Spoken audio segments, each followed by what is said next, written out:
Hi, I'm Rainbow Abegg. Welcome to this beautiful world. I'm so excited to spend some time with you today. I'm going to teach you one powerful question to help you slay those inner dragons. So when I talk about this one powerful question, I believe it can help take you into the center so you unearth whatever it is that's sabotaging you. Anything that's creating a limiting belief or a distortion. In psychology, they call it a schema. Something that is blocking your success, your love life, your fitness, whatever part of your world, might even be your finances. I had a viewer that asked for this topic. How do you slay those inner dragons? So let's define a little bit about what that is. Could be, you could call it an inner dragon, an inner demon, the critical voice within. Maybe it just feels like pain or an old wound. So this database that you've been collecting throughout your life could begin with childhood experiences that you had that set you up in a way that felt very abusive. It might have been controlling. It could have been any type of belief about yourself, the world, people that gave you a lot of restrictions. So inside yourself, you don't really feel free. And it's like a binding effect. So you're not really able to move through your life with a lot of ease. When we have this almost like a lower vibrational level of thinking, it is like the background music. We may not even really be paying attention to it, but it's there. So how do we find access to ourselves at a deeper level? That is going to be built on self-awareness. I'm going to be vulnerable and tell a personal story. When I was a little girl, I was in first grade, and I had to go to the bathroom so bad. So I raised my hand and I asked my teacher if I could go. And she told me no. She said, you can wait till recess. And I couldn't wait. And so in front of my whole class, I wet myself. And everybody started looking at me and pointing. Of course, now the whole class is very disrupted, and the teacher was now all out of sorts and had to take me down to the nurse's office where she cleaned me up. And this is the strange part of the story. She put me in a pair of men's boxers and called my mom. And I've always looked back on that wondering, why did the nurse have men's boxers in her office? But how did that affect me? What kind of dragon did that put in my way? It caused me a lot of social anxiety, to get up in front of people and to be able to really, ultimately what that did is it took from me a safe zone. Now I know some of you have had some of those same kind of embarrassing, humiliating experiences, and they're very shame-based. So what that experience grew for me was it's hard to get up in front of people. It's not safe to be up in front of people.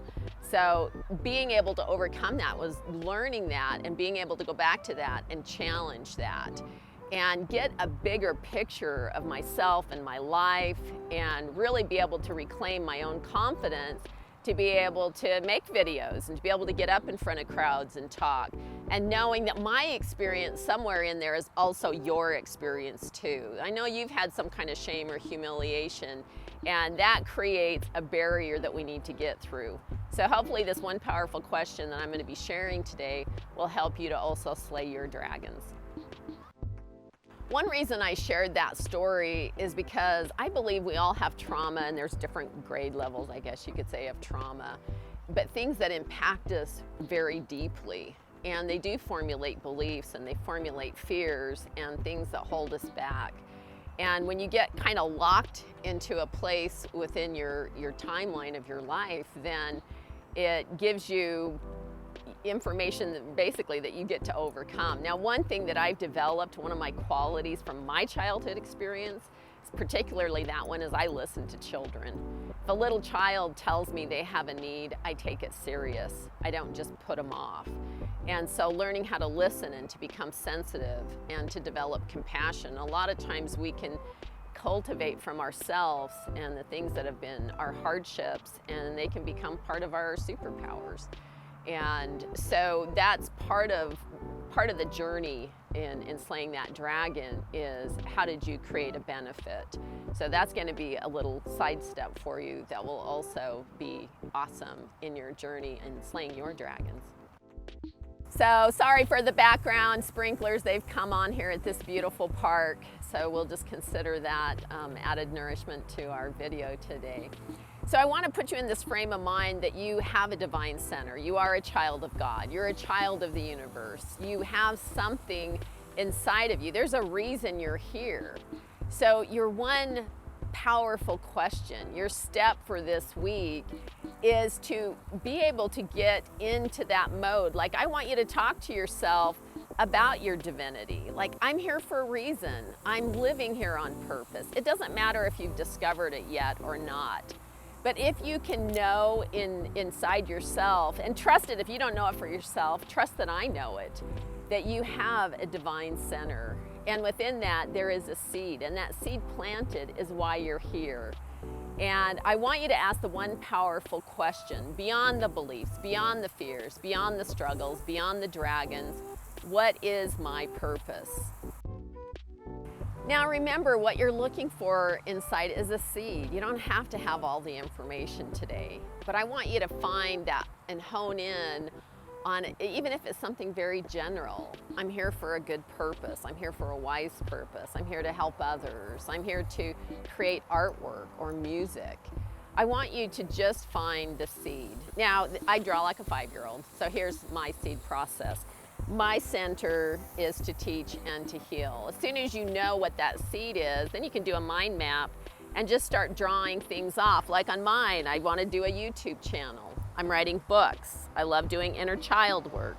That will lead me to teach spiritual processes that actually work with your energy and the whole process, classes, clients, and trauma, helping people understand how their experiences, and especially any trauma-based experiences, change and skew perspective.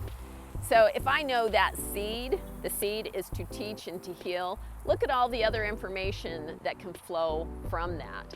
So I want you just to find your seed. That seed will also help you to disassemble those wrongfully given to you beliefs, things that are just not true, things that are lie-based. Ultimately, in our lives, we are dealing with imperfection. Everything it can be messy. And when you're discovering that, it's going to help you, like I said, disassemble those false belief patterns. So if you can get into that question of why you're here, it's going to help you to disassemble those beliefs. Like, for instance, as a little girl, that social anxiety, that I'm not safe, that people don't listen to me, to be able to reconstruct that and create a different story for myself is been life-changing for me. So you have to challenge those, recreate that safety for yourself. So being able to ask the powerful question, make your mind map, will also give you tools to disassemble those lies and falsehoods that are the core roots of what's holding you back. So one powerful question this week. Please like, subscribe, and share, and help to spread my message. Love comments and questions, because then I can do the content that serves you best to help you with your education, your healing, any type of growth that you're looking for. I'd love to be part of your process. So thanks for joining me today, and I'll see you next week. Have a great one. Bye-bye.